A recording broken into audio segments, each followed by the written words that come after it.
early morning video. Morning, guys.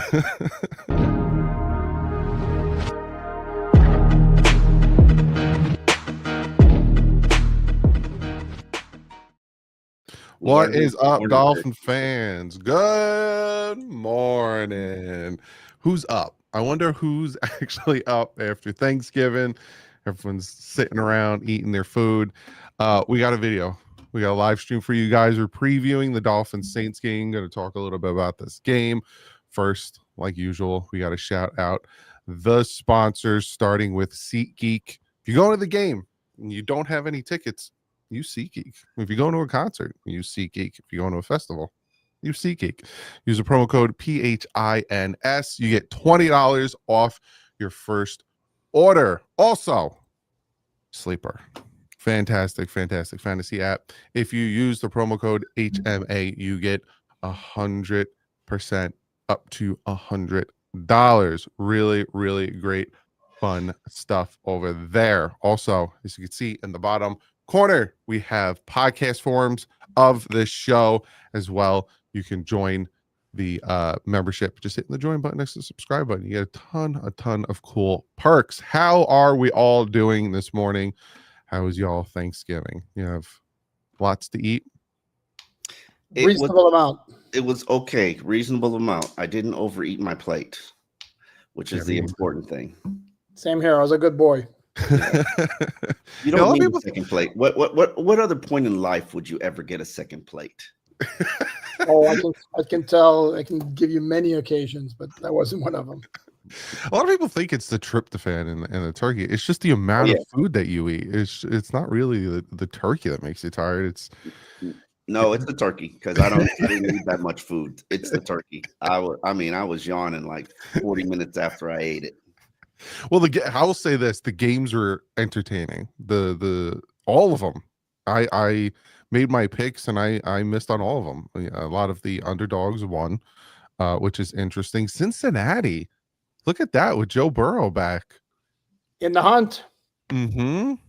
They can win the division. That division is a hot mess. Yeah, it's slim, but if the Ravens keep playing like they did and the Steelers start to fall apart, Cincinnati can win that division. And now all of a sudden, we look at that game on Sunday night, which most likely will be flexed. It doesn't look that easy anymore as people were looking at it before Joe Burrow was there. But we do have a game coming up on Sunday. Miami Dolphins hosting the Saints, the 2-win Saints. And, I put my preview out this morning, kind of looking at the stats. The Saints actually have a better defense than I thought they did. What's your guys' thoughts on the Dolphins offense versus their defense? Start with Omar. I think... my biggest issue with the Miami Dolphins as a football team is they play to the talent level that they're playing. So it doesn't matter. You could be playing the Kansas City Chiefs. Ultimately, I think you're going to play, well, except for the Baltimore Ravens, you're going to play up to that talent level. But then you also play down to the talent level. And some of these losses that they've suffered are quite embarrassing because they did not match where the Cleveland Browns were, if you can imagine that.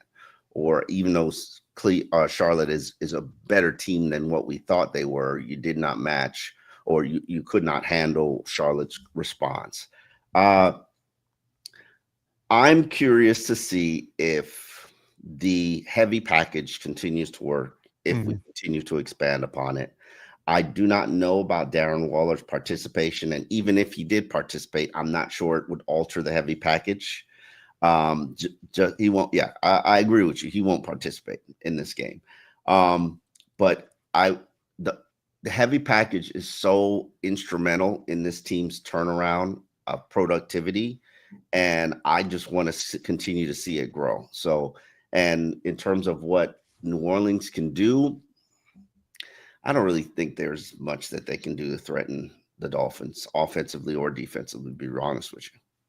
Yeah, because their total defensive ranking is 12th, and then their total pass is 9th, and their total rush is 21st. So a lot of times you see these stats, and you see you got the 9th best pass defense, but you got the 21st best rush defense. No one's throwing on them. That's why their defense is the way it is. Oh, the man, the myth, the legend is here. Wow, thanks for joining us. Hey, listen, man, it's been a rough night, man. Rough night. Emergency room rough, but I'm all right. Oh. No, not me, my little one. No. Geez, well, hopefully everything's okay. So Alan, looking at this, who do you know who the starting? Because I thought the starting quarterback was Shuck, but is Rattler starting or is Shuck starting in this one? I have not heard anything to suggest that it's not going to be Shuck. Okay. But who's he got? And here's a challenge for you guys. Without looking at the roster, without looking at the depth chart, I cheated. Otherwise, I wouldn't know. Name me one of their wide receivers now that Chris Olave sustained a back injury in practice Wednesday, did not practice Thursday. They traded Rashid Shaheed. They waived Brandon Cooks. Go ahead and name me one of their wide receivers. Spoiler alert, you can't. Evan Austin Jr., Mason Tipton, and Devon Valley. Yeah. Never heard of any of these gentlemen, and I tend to know my players around the NFL. Alvin Kamara's probably not playing. I have a very, very hard time seeing how New Orleans can really threaten the Dolphin defense. This is a game where the Dolphin defense absolutely has to dominate. There's really no excuse. And then on the other side of the ball, New Orleans has a decent defense, got some good players on it. Sanker's a good-looking rookie safety. Cameron Jordan's a good player. Demario Davis, who Mike McDaniel raved about earlier this week, is a good player. Chase Young has flashes at defensive end, but it's not nearly a good enough defense to overcome right now what is a really, really poor offense, especially without Kamara, without Olave. This is a game, to me, it'll be a disappointment if the Dolphins do not at least win comfortably, if not blow the Saints out. Yeah, because total offense 26, total pass offense 20th, rush offense 29th, scoring 31st. They've only scored 15 points per game. Sacks have given up 28 sacks. Third down offense 37.9, which is 20th, and they've given the ball away 17 times. They've reached 20 points twice in 11 games. Season high of 26, that was in week 5. Since then, they have been reached 20 points. In their last 4 games, they have 2 games of 10 points and 1 of 3. I mean, that was, and then that was without missing both Kamara and Olave. So it's the first quarter scoring differential is 85-19. Second quarter scoring differential is 106-83. Like teams take an early lead on you, New Orleans? Is that what you're saying? TD, what's your thoughts on this game? It's a fireable offense if we lose. Yeah. Borderline, yeah. Yeah, this would be a very embarrassing loss for Mike McDaniel in the event that we were to lose, but we're not going to lose. Come on, man. Alan pointed out perfectly, you can't even name the receiving core. Like, really? Like, now, one thing in Alvin Kamara not playing, I was just about to say, maybe, they come out running the ball on us, but Alvin Kamara's not playing. This is a fireable offense if you lose. Your team coming fresh off of a bye, having time to rest, having time to evaluate, having time to watch them, and you don't come out prepared. You have to come out the gate disciplined, prepared, and winning this game. I just can't even, imagine the way we could lose this. And that's why it would be a fireable offense if we do. We are a better team. We are the superior team, but we've seen crazier things happen. But McDaniel, this is on him. He cannot allow that to happen. I look for the Dolphins to pretty much blow them out and get some energy going into the last 5 games. I'm talking about putting up a Denver-esque performance. 70 points, baby. Let's go. Jeez Louise, this is one of the secondaries that they're allowing 103.5 passer rating, which is right there in Miami Dolphins territory. So that means the Tua should be able to have a field day. Dolphins have 109.6, so they shouldn't be throwing shade their direction, but Tua should be able to execute what he wants. Mm-hmm. This is a game where I'm really going to watch Tua and see, you're facing a team like we're all saying that you should come out and really dominate.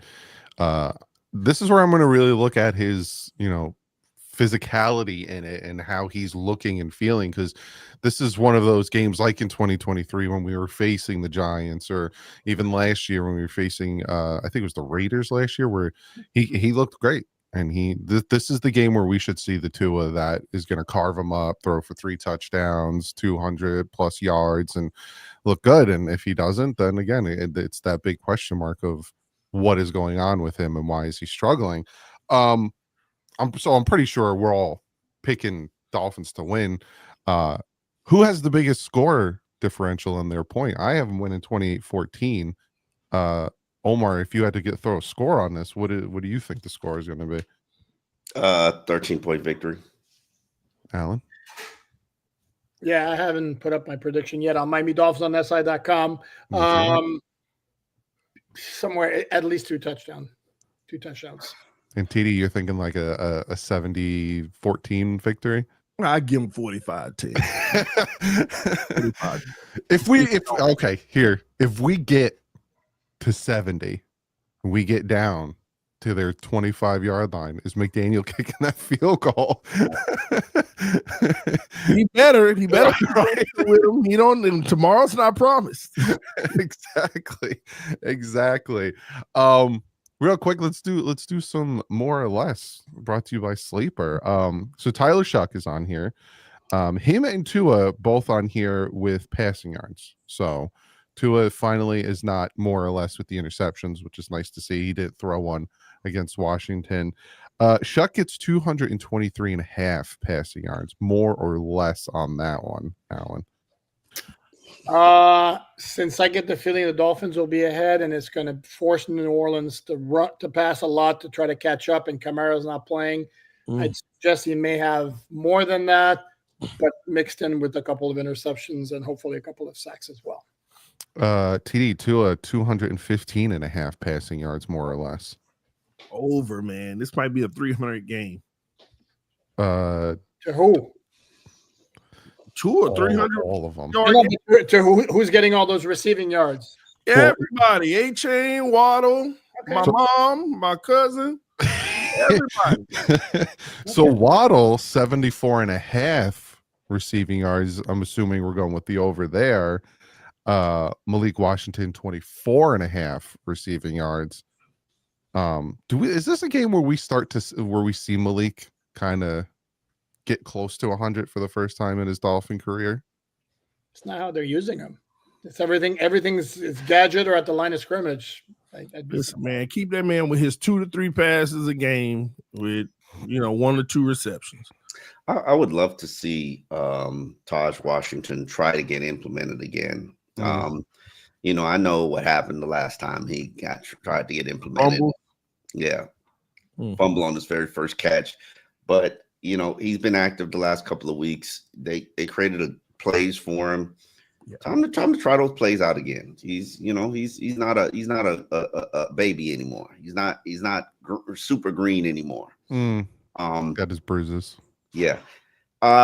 We know what we are with Nick Westbrook-Akine. I would love to see Malik Washington just be used as a regular receiver, not a gadget receiver, and see what happens from there. And Darren Waller, I don't think he's going to be playing in this game. That's just not tradition for Mike McDaniel. Yeah. Now, I'm not going to rule it out. We'll know more when we talk to Mike McDaniel today about that, because Waller's going to come in, play goal line, red zone, kind of third down kind of packages. So it's not like it's going to be a substantial load on him. So it'll be interesting to see what happens with that. But I have a hard time believing Malik Washington is going to be putting up big numbers because come on. Now, let me throw something out there too, and maybe I'm crazy, but I'm a big. If you guys don't know that by now, I'm a big connect the dots kind of guy. Austin Jackson, this is his 3rd week since he's been designated to return. I'm not sure I would make it a lock that he's coming back. He's going to get activated. In practice this week. He was limited Wednesday, was limited Thursday. This is a toe injury that he's had twice, training camp and in the opener. The Dolphins also made a roster move on, was it Tuesday or Wednesday, when they signed the special teams dude off of the practice squad, and that was strictly a special teams move. Dolphins, if they knew for a fact they're going to activate Austin Jackson, they're going to need a roster spot. That means somebody has to go or be put on IR, unless another team was dying to sign Caleb Johnson off the practice squad. And forgive me for saying this, I have a hard time believing that was the case. Why wouldn't you just elevate Caleb Johnson for the next 3 games and then see where you are at that point and save the roster spot for Austin Jackson? So if I do connect all the dots, and then by next Tuesday, the Dolphins then have to make a move. That's the deadline for when Austin Jackson has to be put on the 53 or he stays on IR the whole season. Okay. I love your theory. It would challenge me from the standpoint of, you're right. They don't cut anybody. Who would they be cutting? Isaiah Johnson? He's on the practice squad. He's not on the 53. Oh, he's not on 53? Nope. Nope. And it's another part, and that's another point where it tells you the move that they made was strictly about special teams, because Quentin Bell's out of elevations and Isaiah Johnson's out of elevation, which means they're being kept on the practice squad to practice. They can't play another game unless they're signed to the 53. So there's a little bit of smoke in the kitchen back there. Let's put it that way. Last one I'll ask you about the sleeper. Which running back for the Saints do you think gets more touches, Devin Neal or Esteem, without Alvin Kamara out of there? Because they have Devin Neal with 36.5 rushing yards, but then they have Esteem with anytime touchdowns. So who out of the 2 running backs, or do you think it's going to be a committee without Kamara in there? Well, Neal's on the injury report. He's got an ankle injury. So, yeah, I think it's going to be by committee. Devin Neal's never gotten any real shake this season. I mean, you look at his carry count and things like that. So they're just going to rotate it, and the hot guy is going to get going. But there's not going to be a hot guy. That's about to say the same thing. If there's a hot guy. Exactly. That's very true. So, the Miami Dolphins are sitting here at 4 wins. The Saints are sitting at 2 wins. That's the only reason you can really look at this. The Dolphins on paper and the way they're playing and with their injuries are the better team. And, all 4 of us have talked about how much we expect them to win by. Is this considered a trap game for the Miami Dolphins? Now, when they face Cleveland, both teams had the same record. Both teams are in the same situation. So you can't really consider the Cleveland game a trap game. So is this the first trap game for this team? We'll start with TD. Yeah, no, it shouldn't be a trap game. That's the crazy part. But, you got to go back 2 weeks ago when they beat the Carolina Panthers, and a team that's actually been pretty good lately. They've been playing some good football. You have to ask yourself, how did that happen? How did that happen? Like, how did they just jump out all of a sudden and take care of the Carolina Panthers? And above all, if I'm not mistaken, they held them to like 7 or 10 points, something low. It was really low. And you just wonder, man, hold on, is there something over there on the defensive side of the football that we should be worried about, X, Y, and Z? And that's why the NFL, any given Sunday, what's the game plan? How are they going to approach it? We've seen us lay some duds this year when we shouldn't have. It's kind of hard not to say it's not a trap. It couldn't be a trap game. Man, I'm just sitting here mentally like, Dolphins, don't do this to yourself. Now, this would be the low of the low. This would be, but I can't rule it out, to be honest with you. It's so Dolphins. We played better as of late, but I think this is an important game, even though it shouldn't be. Yeah. Alan, you're saying no. It's an important game because they're 4-7 and they basically have no margin for error, or very, very little margin for error, if they want to get back into the lurking or in the hunt category. And I saw that they were back in the hunt after KC lost. And That was even before Baltimore lost. But it can't be a trap game. Number one, the Dolphins are off their bye. The Dolphins, again, they're 4-7. And who they got? It's not like they're going to look ahead, to the Jets next week? Exactly. No. Well, sorry, not buying in this in the least. And this is why it would be, as you mentioned, TD. I'm not a big fire them on the spot kind of guy, but you lose to the Saints, something's severely wrong. So if they beat when they beat the Saints, so then would the Jets game, and we'll talk about this next week, would the Jets game be considered a trap game? Because then they would be looking forward to the Steelers. No, they're not. They're not in a position to look forward to any team. no such thing as Any team. If there ever was going to be a game that could be potentially troublesome in terms of letdown or emotional high level, was the Washington game, because you had just beaten Buffalo the week before. Gotcha. That would have been the one. And even then, Dolphins. And they almost gave that one away too. Yeah. Exactly. So, again, we're all sitting here, and rightfully so, thinking, this is a game they should dominate. We've seen this before. We've been. Have you seen anything about these Miami Dolphins that show you that they can dominate a game? It's so up and down. Atlanta And Buffalo, and it's so up and down with this team. It's just you just don't know. Almost beat the Chargers. Almost, it's just but then you have the Cleveland Browns game, you have the Baltimore Ravens game, you have, like, all these games where they just are flat, just completely flat. So it's such, so like Omar said before, they play up to their competition and they play down to their competition. And we've talked about this, and we're all in agreement where, like, you lose this game. So, and I'm pretty sure all of us can come to an understanding that McDaniel's making it to at least the end of the season. But like we were saying, you lose this game, and then if you lose to the Jets, then all of a sudden it's a situation where, like, all right, maybe he doesn't make it to the end of the season. What's more impactful? A loss to such a bad Saints team, or a win to kind of keep you in that hunt? And with the Chiefs losing, and the Baltimore Ravens losing, the hunt is still there. Ooh. What would be more impactful to this team, a win or a loss, Omar? I think a loss would be more impactful to this team, because it would satisfy a lot of the people who just want absolute change. I do not encourage losses. I have learned my lesson from Tank for Tua. I think losing is a culture that you kind of create, and then once you've created it, it's kind of hard to shed it.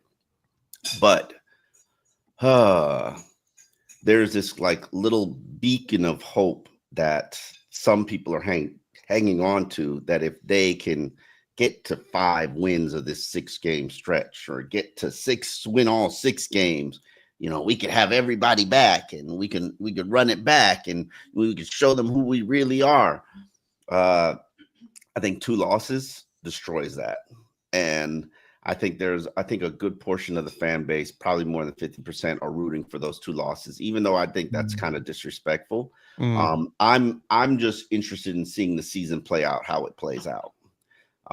And I'm interested in seeing, really, the most fascinating thing for me is, and I hate to be the TD of the group and bring up Tua, but I just want to see Tua respond. I just can't, like, that last game is like, it haunts me. It sits there. You are scarred from that thing. Yeah, man, it was bad. I just want to see him respond and show you that he is that quarterback that was here in 2023. I know you don't have Tyreek Hill. I know you only got 2 offensive weapons. But your offensive line is better right now, especially when you're using the heavy package. Like, I need to see you start carving people up. Him performing against the Saints. See, this is what I'm talking about. I don't care. I just want to see him carving people up. He carved up the Saints. Oh, I knew he was still there. We need to go back to the day when we carved up bad teams. That's all I'm saying. Yeah, I agree with that. I agree. Yeah. Let me see the carve up bad team, because we're not even there yet anymore. Because that's what I was saying before. This is a game where Tua should come out and carve up a team, and if he doesn't, And if he takes unwarranted sacks and if his throws are rainbows and stuff, again, it really reiterates what is wrong with Tua. And, maybe it's a situation you start looking into the future of Tua next year. But yeah, no, I agree with Omar. This is a game Tua should come out and look like the 2023 Tua. But Alan, what's more impactful, a loss or a win? Oh, a loss, because that basically, I think almost whatever discussions we've had about the future of the organization kind of becomes crystallized if they lose this game, because this is like, again, back to the phrase, it's a fireball offense. Especially coming off a bye, which basically means, yeah, there is really no excuse. Tua's stat line is going to be, you mentioned like the Vegas game, and they had like Vegas and New England back to back last year. It's going to be like 17 of 22 or 198 yards, 2 touchdowns, no picks, passer rating of 114, and Omar will be like 114. There you go. we needed was a bye. Efficiency. He's back. I don't know that a win doesn't tell us nearly as much as what a loss would. Yeah, it's a win's not really a measuring stick on the trajectory of the next. Sorry, Doug. It's one of those things personally I hate, because again, especially even from a fan standpoint, there's so much more to lose than to gain in this, other than a win in the standings. Yeah. TD, what's your thoughts? Win is more important, because this team is still trying to sneak in the playoffs, even though that's slim to none, no chances. They're still trying to sneak in. Yesterday, they got some huge help. I'm not going to go down that delusional road of we're making the playoffs. How so? Please. The 2 teams that lost were 2 that you should be rooting to lose throughout. There's 2 more teams that you need to root to lose: Pittsburgh and one more. I'll tell Buffalo, actually. Jacksonville or Buffalo. Because I already crunched the numbers on the simulator.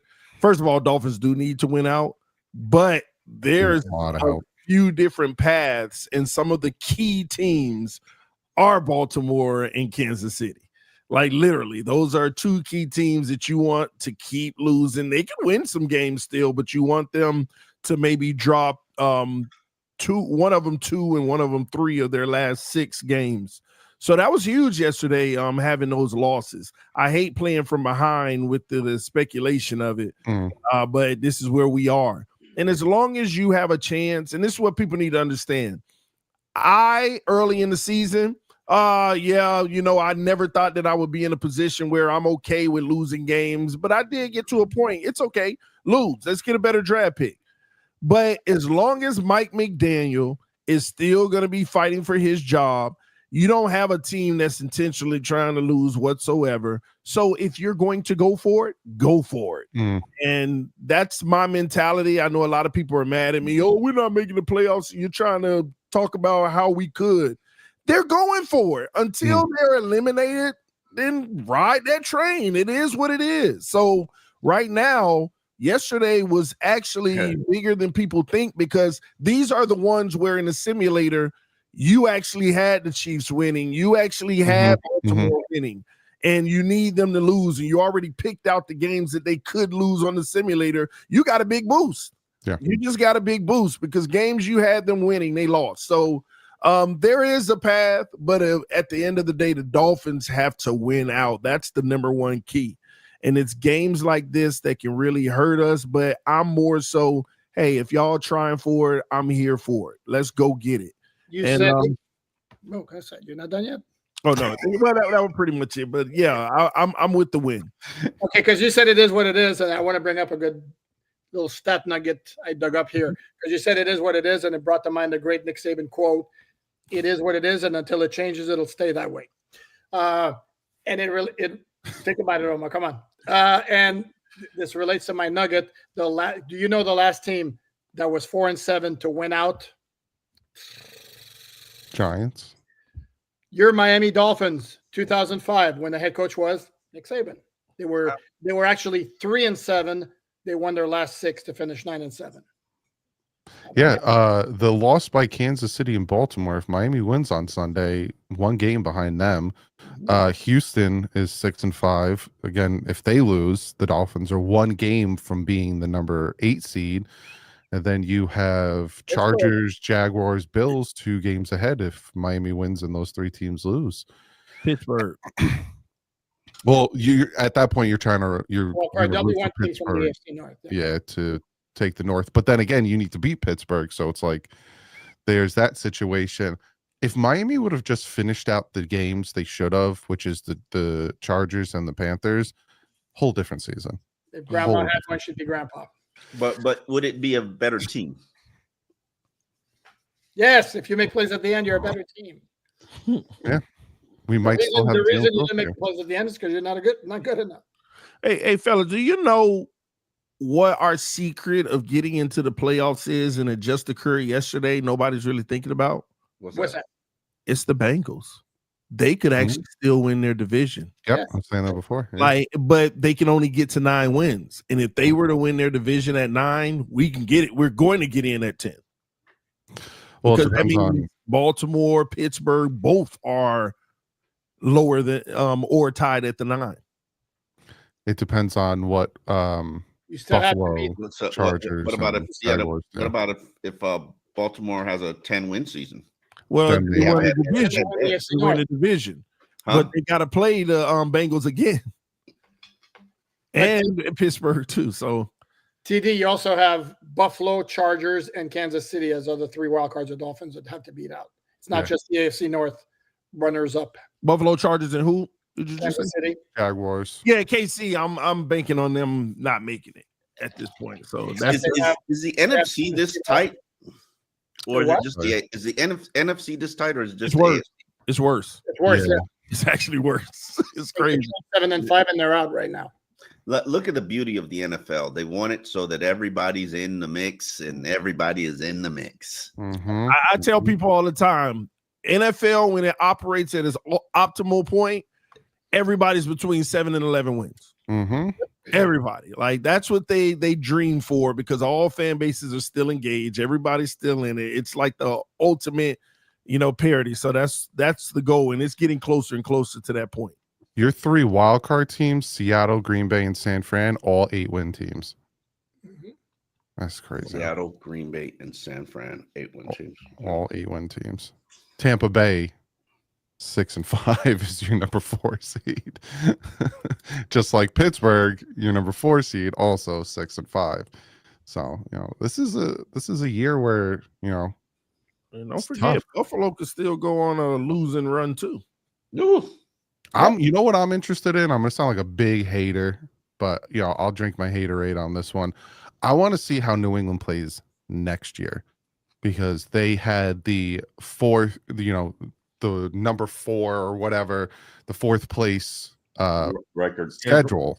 Mm-hmm. I want to see how they play with the number 1. Do you believe in that schedule situation? I think your schedule definitely helped them. A slight factor, but it just depends, because the worst team that you play from last year could still be one of the better teams now. Look at New England. Yeah, but because their last game was not great against Cincinnati. It was not great, and if Burrow was playing that game, they lose that game against Cincinnati. Burrow and Chase. So I don't think New England's special. No, I don't think either. I think they're very sound, and I think having May play the way he's playing and have Vrabel as your head coach is the reason they're winning these games. Spoiler alert: they'll still have Vrabel next year. They'll still have Drake May next year. Yeah, but they're gonna have better opponents. They're gonna have better opponents. Expect them to fall flat and crash next year. Well, you look at their schedule; they pulled some very close games against not great opponents, and I think next year, if those opponents are better, I don't think they win those games. That's the NFL now. I think Gerard Mayo feels. I think he knew what it was, though. Yeah, I think he's like, damn. You're not suggesting he was a good coach, are you, Omar? No. I'm just saying, like, he was obviously. I think he was a situation where he got ahead of himself and handed a position that he wasn't ready for. Mm-hmm. He was a bridge coach. I think, and I get a lot of people talk about this, but I think what happened to Gerard Mayo last year is what would have happened to Dan Campbell if he went from the interim to the head coach with the Miami Dolphins. I think He wasn't ready. Yeah, he was not ready. He needed that time with the Saints as the interim, as the assistant head coach, and to learn under Sean Payton. But yeah, you look, barely beat the Falcons 24-23, Cincinnati 26-20 without Burrow and Chase. 27-4. That's a big win against the Jets, but like they lost to the Raiders. Like that's the beginning of the season. New England's gotten better and better. Even the Saints, they only won 25-19. I know it's two scores. Act like Miami shouldn't have beat them. They should have beat them. Yeah, but you know how a great team will still lose to a bad team in week 11 of a season? They avoided that this year. Oh man, this is a game that we probably should have lost, but we avoided it. And you know what? When the Dolphins avoided that in 2023, all y'all said was, "Oh, they can't beat the good teams." Yeah, but the Patriots still beat some good teams. They beat good teams though. Dallas, Miami, they beat Dallas. Oh my gosh! All right, I'm interested to see how they play this Sunday against their kryptonite. The New York Giants. Well, you're kidding, right? No, they always have problems. Monday night, by the way. Hey, the Giants, if the Giants could just finish their games, man, they would be a good team. A whole lot of 10 points, 20 points, and they just lose and lose and lose. Hey, they fired their defensive coordinator, so maybe they did. If the Dolphins were 10-2 with the same schedule they had, we'd be raving. Oh yeah, that's why I don't hate on the Patriot fans for even though they're saying the dynasty's back. They're saying all this stuff. Mm-hmm. They're really in their feelings about this one. But like I said in 2023, enjoy it, man. Enjoy it. Because for a fact, we all wish we can go back to like week 10 of 2023 when we were 8-2, riding the high. They were loving life. 3-game lead in the division. The difference between us in 23 and the Patriots right now, the Patriots have like the 5th least amount of points allowed in the entire NFL. And we were led by offense, which that spigot cut off whenever it was good teams. The Patriots have played good defense in almost every game. Yeah, you're right. That's what's been leading them. Their defense. Hold on. We were 22nd in points in 2023. Yeah. Hold on. If you remember, Jalen Ramsey was out for the first 8 games of the season. He came back, and then the Dolphins gave up 17 to New England, 21 in the game in Germany, one of which was a touchdown when Tyreek fumbled, and then 13, 13, and 15. So I'm sorry, the defense. What was the 2023 team about? Come on. Understand that he's doing this off his head, gentlemen. No, I'm looking it up. He's looking at. I saw the defense was very good. Don't give him credit for that one. That was players in and out, but the Patriots are allowing 18 points a game. Period. Okay. Regardless of the circumstance, regardless who's in, regardless who's out. And that's the thing with Miami. That's our coach. We always talk about who was in and who wasn't. I'm talking about just the team in general because guys are going to fall. It's still your team, and and you got a point because we don't prepare for that. We've always been so top heavy, relying on those starters. Yeah. Because you look at it and we beat Dallas 11-4. We sustained so many injuries. Going into the Ravens game, we had a lot of guys not playing, and we got our butts whipped 56-19. Going into that game, the Dolphins were in such a situation where they were playing for the number 1 seed. Tua was 3rd ranked in the MVP talks, and it was like everything was just high for Miami. Oh, we clinched the playoff spot, and then it was just, and then at the end of the Baltimore game, injuries, and then the Buffalo game, injuries. It was just like the season just after that Titans game where the injuries started, it was just all up, down. Not all injuries. Can we not make it all about injuries when they were up 14-7 against Buffalo after 3 quarters and the game turned on a punt return for a touchdown? Well, injuries would play a factor in that because maybe the game isn't 21-17, 21-14 at the last drive. They lost Cam Good on that punt return. They did. And somebody else was playing. Somebody else who was significant was already playing on defense. Duke Riley.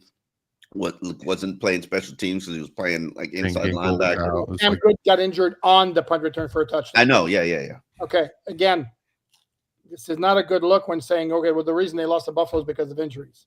No, they got their face kicked in. No. Baltimore, they got their face kicked. Against Buffalo, it was 21-14. And again, they were up 14-7 after the third quarter. I think it plays out differently if Tyreek's on the field on that last pass. But pulled himself out. Revisionist history. Okay. That's all he can do at this point. Yeah, I know, man. 2 years in the past. Did you all know that?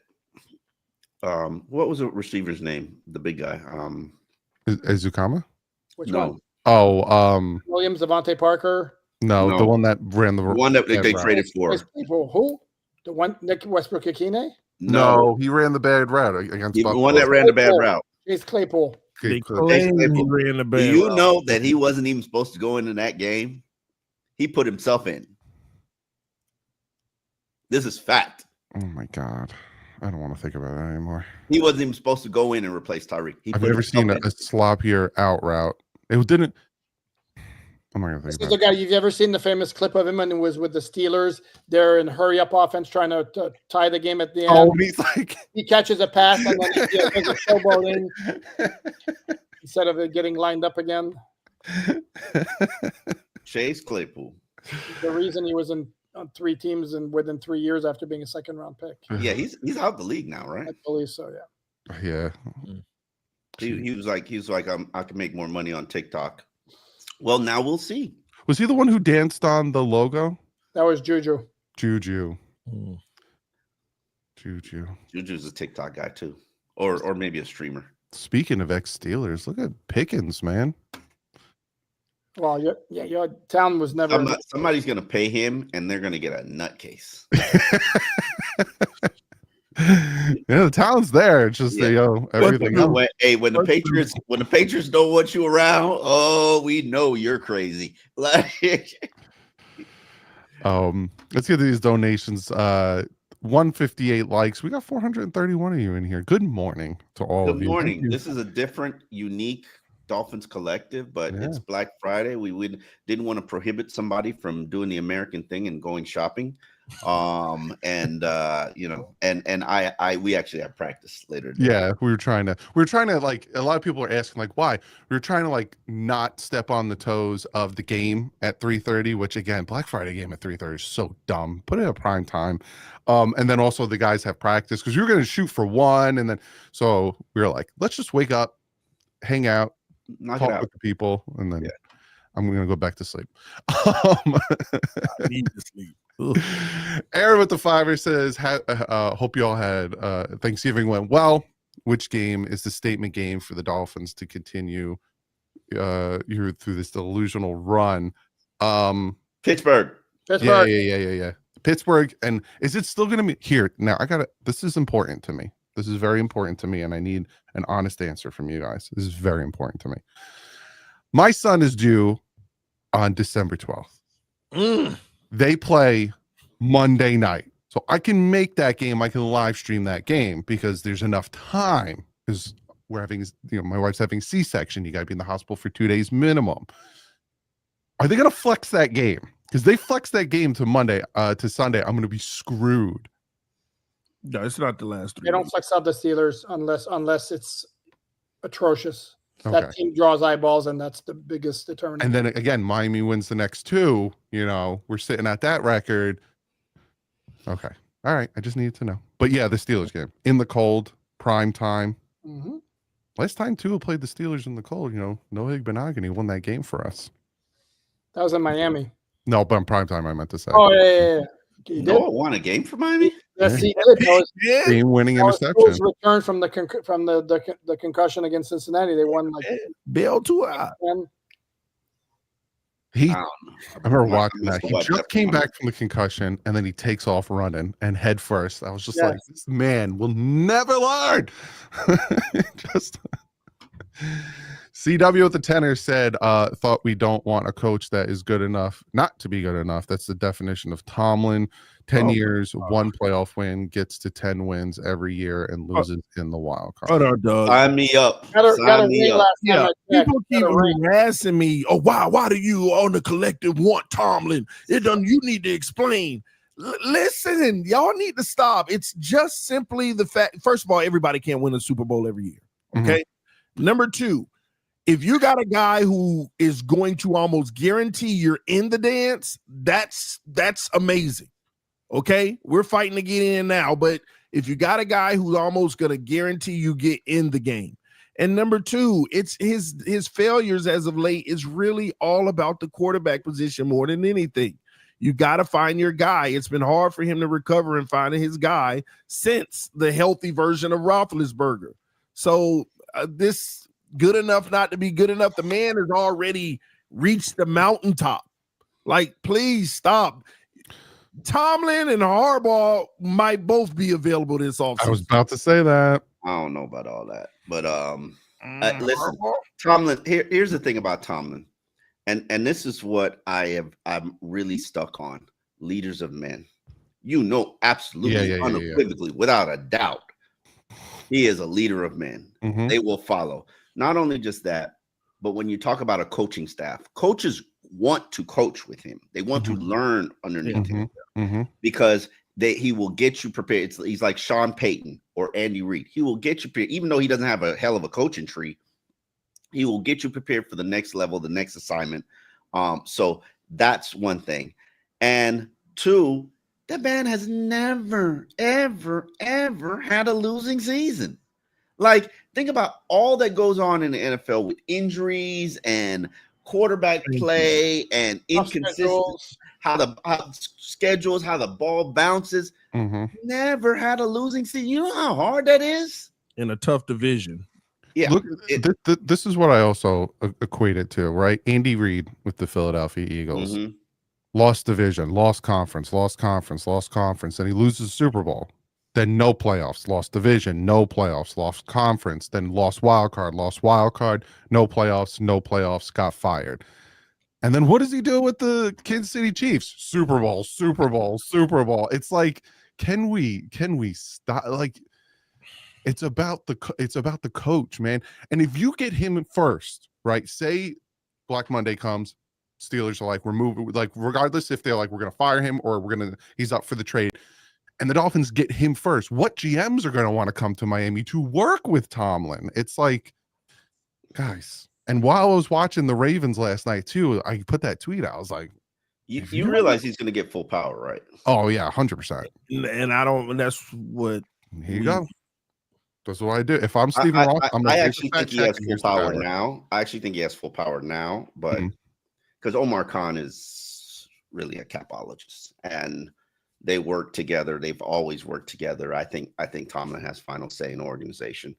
I know both 2 years ago he was given full power in Pittsburgh. Yeah, though it came out when they're 2 years ago he was given full autonomy and full power. That was when Flores was over there. He gets to pick almost everything. He's been given the full power. I remember that. Yeah, I didn't realize how long Mike Tomlin's been now, yeah, because you chose Cam Cameron over Mike Tomlin. History. 2007. Holy crap! Hip hop, man. Yeah. But it is. I'm a huge Mike Tomlin fan, but Harbaugh. I mean, Harbaugh's Harbaugh, and I mean, I think those guys will be heavily recruited, heavily pursued, will become the highest paid players at their position. But if I'm both organizations, I don't fire them. But then again, I do know Pittsburgh fans, they are done with after last night. So Raven fans, they are done with Harbaugh after last night. So this leads to a big question on Mike. Ravens fans are done with Harbaugh? After last night, yeah. Even though it wasn't Harbaugh's fault, they lost that game last night. Oh yeah, they've been over him. They've been mad at Harbaugh for a while now because they're tired. They want to get over the hump. But let me ask you this question about Mike McDaniel in this relation to these two coaches. Say the front office decides, you know what, maybe we run it back one more time with Mike. but then Tomlin and Harbaugh becomes available. Do they shift gears and hey, no. Let's go get one of these guys. Not if they made a move with McDaniel. I don't think they make a decision with McDaniel until they figure out, unless he has a bad record, until they figure out what's available and what's out there. So it could be. That's what I'm saying. If those guys become available before they make that decision, does that skew their decision? It might be a Tony Sparano situation, not necessarily with the contract, where Stephen Ross kind of talks to the Steelers and the Ravens and see if he can get something worked out. And if he can't, then he's like, all right, Mike, you got another year. Like, it might be one of those situations. I mean, it'll have to be a secretive thing, but because they did it with Sparano. Steve Ross doesn't do secretive things. It's horrible. He'll get in a helicopter. He'll go talk to Tomlin. He'll go talk to. I think he's learned his lesson on that one. Tell me what secretive thing he's done that has not come out. It's always more. Yeah, tell me what secretive thing he's done that has not come out. Like, yeah, man. When you're at the game, when Stephen Ross gets there, it's just this giant helicopter coming and landing. Up there's the owner. Stephen Ross is here. Flamingo Boot with the fiver says, if the Saints blitz a lot, we will lose this game. Not necessarily. Man, I just dump it off to each that heavy package. That thing beautiful. You are like this with Omar, this. Hey, Omar loves Holy moly. the heavy package, especially the back. You can run in it. You can protect your quarterback. You know you don't need but 3 options. Well, let's see when they come into some resistance. So it's not like everything. Yeah, that's true. I mean, teams haven't figured it out yet. It's not figured out. They're not. I think, like we keep saying. Sorry, get Alan. No, I was going to say that they've had modest success with it. It's not like they're putting up huge numbers. A and B, they've also played with the lead for most of the past games when it's been successful. Like we keep saying, that Steelers game, because that Steelers defense, if they can stop it, then all of a sudden, that's where we keep saying it, and we'll talk about it when it comes to that Friday before the game. The Steelers game is where, what is this? Hey, we keep looking ahead to the Steelers games. We got a New Orleans Saints, we got the New York Jets, and then we get to the Steelers. We can, as long as the team take care of your does business. We We're not following the Mike McDaniel edict. 1 week at a time. Adversity is opportunity. Yeah. Oh, God. Yeah, because the Bengals defense woke up. Joe Burrow, man. Protect the podcast. Oh man, they put a stat up last night, and I was I know for a fact, me and Omar were sitting at home laughing. They put a stat up showing when Joe Burrow's on the field what the Bengals record is, and when Joe Burrow's off the field what the backup quarterback's record was, and I'm just like, and funny how that's pertinent now, isn't it? Who is messing that up now? This is where I'm going to bring up the Dolphins' record since 2022 when Tua is not starting is 3-7. However, in 5 of those losses, there was an in-game quarterback change. And if you heard all the discussion about Shedeur Sanders having to come in without any practice reps and how damaging that is, eliminate those games. In the other 5 games, the Dolphins are 3-2. So there. However, ifs and buts. However, candies and nuts. You can't argue my stat though. That's a stat. RJ, if I had balls, she'd be my uncle. 3-2. No, there's no if. 3-2 in games 2. It doesn't start when there is no in-game quarterback change necessitated by injury. So there. Okay, let's move on. We're thankful for you, RJ. Thank you. RJ said, I'm thankful for you, a gentleman, for all the laughs and allowing us fans to vent this here. That's what we're here for. That is what we're here for. John C. with the 20 says, happy Thanksgiving. Hope you had a great day with your families. Go Dolphins. Thank you. Thanks, Appreciate you, bud. RV with the tenor said, I'm more optimistic going into next year. AFC is wide open. A couple of smart moves in the trenches and a good draft, and just maybe we're in the mix. Am I losing my mind? F. Belichick too. Yes, you are losing your mind, RV. Very much losing. Yeah, it's not open, man. Do you see the way it is right now? It's I don't know if it's wide open. Nah, bro. Nah. It's gonna be tough. I think it is actually. I'm completely with you here. Name me one team that you look at right now and say, wow, even beyond this year, next year, man, that's going to be a tough team to deal with. Is there anybody? Doug is talking about a regression from New England. Denver's offense. Do you agree with my regression from New England?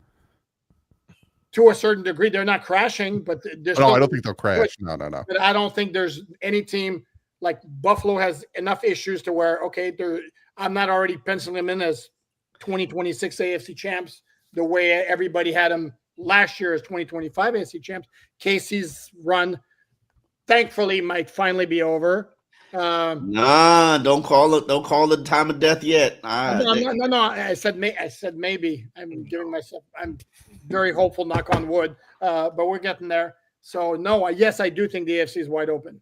No, I do find this AFC very interesting because the powers are struggling, and the teams that are at the top are not that really good. You could beat them, so it's very interesting.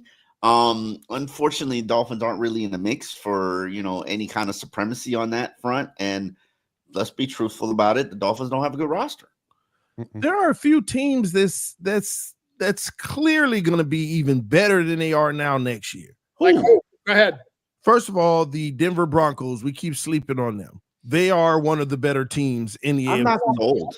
Who's sleeping? But they're doing what Casey did last year, where they're very good on defense, and they're just managing enough on offense, and they find ways to win. Exactly, but that should be. It's not like anything on the roster like this major overhaul. They should be even better. They're going to make moves. They're going to regress to the mean in all those close games where maybe they're that stupid comeback against the Giants. Maybe that doesn't happen next year because maybe the team they're playing is smarter than throwing the ball with a 20-point lead in 5 minutes. With New England. Even if they lost 2 more games, they're 7-4. That's still one of the better teams. The New England Patriots, I can't believe you mentioned them about the fall next year. You act like this team don't have the most money in the league. Next year is the year where they go shopping.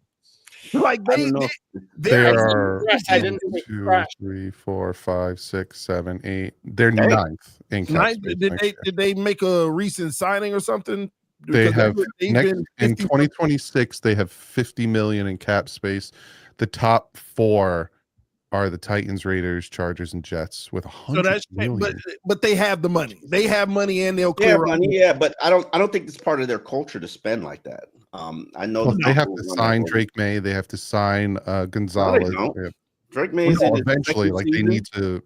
Yeah, but right now that money doesn't. That money they could actually just spend. And when you look at the trade deadline, what they were rumored, they tried to go for this person, that person. They're going to get them another top-notch receiver. They're gonna make these moves in the offseason. They're gonna be loaded next year. This is the team that's gonna be loaded. They already have a foundation. They got money to actually add on. It's just like the Dolphins 3 years ago. What we did is what the Patriots are about to do, just with a better quarterback. It's funny you got Alan brought up the Bills. They are over the cap by almost $3 million, so they got to fix that on top of fix that roster. Yes, that Josh Allen contract is starting to bite him in the butt now because he can't do everything. So what? Dolphins over cap by $11 million. Oh what? Cap is not real. Cap is not real. Cap is not real. We're over 11. Yeah, cap is not real. One cut will put them under though. They get rid of Tyreek. They'll be under by 11 million. That weirdo guy been a member for a month. We appreciate you. Pets aren't as good as their record. Y'all agree? I said it before. What your record says you are. You are what your record say you are. Exactly. You know, they won some close games against bad teams. I'll just say that. No, they're not like a typical. You would look 10-2 team. No, but then like same. I would say the same about Denver. I would say the same about Chicago. Chicago really strike you as an 8-3 team. Holy moly! Except they always find a way to win. That's true. These are the teams that are finding ways to win, and props to them for that. Yep. Zach Show with the Fiver says, I'm just ready for the Dolphins to step up within the organization. Great show, fellas. Keep grinding. We appreciate you, Zach. Yeah. I made a video for Thanksgiving kind of talking about what I'm thankful for as a Dolphin fan. And I said that there's promise or like some type of optimism for the future because it seems like they somewhat recognized what the problem was by moving on from Chris Greer and moving on from the two guys in the front office that have been with the organization for 20 years, that maybe they're realizing it's about the talent assessment. Maybe they're figuring it out. I don't necessarily agree with that statement from the standpoint. Adam Engroff was one of the better scouts on the team. He had a good eye for Anthony Hunt. I know him. I've been around him. I can't necessarily assess where he is from a talent evaluation standpoint. But yes, you just removed people who've been with the organization for probably collectively 90 years. Does that necessarily mean that you're headed in the right direction? No, because we don't know who's going to be picking those groceries. So, and how they're going to build a staff. So I can't tell you that there's a guarantee. I also don't think that Chris Greer was all that's wrong with the organization. I think it was a major part of it, but the blueprint that Mike McDaniel's working off, this speed, that thing's a problem too. Not sustainable. Yeah. I bring this finesse, Omar? Huh? Too much finesse, as I heard maybe somewhere somebody suggest at one point. I brought this up, and Mike McDaniel came out and said if he could draft a pass rusher in the first round every round, he would. And he loves his small, fast receiver. Yeah. Draft a pass rusher, but not a one-dimensional pass rusher like Chop Robinson. That's just like that. To me, the final 6 games of Chop Robinson is like atop my list of things that I need to watch, because goodness gracious, are we looking at another Charles Harris? Is that what we're really looking at? At least he does his specialty well. What's he got? 2 sacks? Hey, Chop Harris did a double-digit sack season with Detroit when he left here. 1. Yeah. Show me the double-digit sack season that Chop Robinson has. Yeah, like 6.5 last year or something. Something like that. I need to see if Chop can set the edge. Can Chop set an edge? Or are teams going to start running at him because they know where his shortcomings are? Can he set it consistently? By the way, 7.5 was Charles Harris's career high with Detroit. He didn't do double digits? He did not reach double digits. Oh, my bad. I misled you people. Chop Robinson, man. That's why I told everybody, just slow down. Let's see him next year. It was a good first year from a trajectory standpoint. I never bought the hype, and then everybody kept throwing jabs at me about, Chop. Some people say Chop can't stop the run. Yeah, I said it. Chop can't stop the run. Show me he can stop the run. The man has started 1 NFL game. 1. Why? Think about why. Antonio with the Fiver says, do we take right tackle or right guard first in the draft? Can't rely on injury prone ones we have. Depends on where we're picking, depends what's available, depends on how they perform at Senior Bowl and the Combine and their pro day. It's a lot of factors. I know we're at that point because we're a 4-win team, but we got a long way to go from now until targeted right tackle. We all have so many needs in so many different places. But you got to start in the trenches in this new regime. Yep. What are they going to do in free agency? How are they going to clear the cap space? In the trenches, and then it was such a hypocritical. I have a video from Chris Greer's first introductory press conference. I wanted to write a really dagger in the back column, and I didn't because his dad died that week. And then I just didn't feel right. But oh my God, I think I put it up on Twitter. Every single thing he said in his introductory press conference in a private on the side chat about what he planned to do, he did the opposite.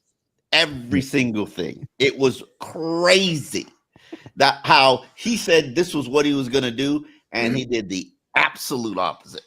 And I'm like, yeah, you can't believe these guys when they talk. Well, you're more worried about the line than he is. Of course. That's going to follow him forever, man. Can't believe you said that. But we're going to get out of here. Enjoy the rest of your Friday. If you're going out shopping, God bless you. I worked at Best Buy, just so you guys know, for Black Friday. I used to have to be in by 4 a.m. and I would get out at 8 p.m. Were you in the stock room? No, I was the lead of gaming. And okay. Oh my God, the lines. I was at Circuit City for 2 years as my college job. They made me stay for Thanksgiving the first year, and I said, fine, as long as I could go home the next Thanksgiving. Next Thanksgiving came, they're like, yeah, you can't go home. You're staying here and you're working. Me and my best friend. And he worked in the stock room. I sold big screens. And I said, all right, I'm going home. They said, well, you're not going to have a job when you come back. And I said, deuces. So, when you start with Best Buy, you go through this whole orientation, and one of the first things they tell you is, if you call out on Black Friday, don't come in the next day. If you're sick on Black Friday, don't come in the next day. The only way you will not get fired by not working Black Friday is if someone dies. They are extremely serious about Black Friday. I see you Saturday. The first time ever I worked Black Friday, I was cashier. And at one point, I was the cashier in the computer department. I had people standing around me, buying stuff, and my register wouldn't, because you take the big bills and you put it under the till. And I had so many 20s and stuff. I had it under the till was pushing up. I couldn't close the drawer. And I had people standing around me, 20 people, trying to buy stuff. And I had to get on the walkie, I can't close my drawer. It was a nightmare. So anyone working today, God bless. God bless you. God bless you. Today is a nightmare of a day. Yeah, but we ran into each other at Brandsmart. I was there trying to get ahead of the Black Friday sales when, people have things, because what people don't realize is you put out the Black Friday stuff on Wednesday. Yeah, because you're not going to do it at 2 a.m. in the morning, and you're not going to do it Thursday. So I was looking at what was out there, what's going to be available. Man, it was nothing. It was nothing. And they don't have any sales. All the sales are on Amazon. Yep. That's the other thing too. It's all digital now. And then Monday, Cyber Monday, where you can get a lot of good deals. But we will see you on Tuesday, 7:30. Better be a victory. If not, we got something to talk about. No torches. We got something to talk about. Go check out Omar Kelly, Miami Herald, Alan Poupart, Miami Dolphins on SITD on youtube.com/TD Fins Talk. Myself, youtube.com/Dudley Durong. Hope you guys have a fantastic rest of your weekend. Go enjoy some football if you aren't going out, and we will see you next week. Peace.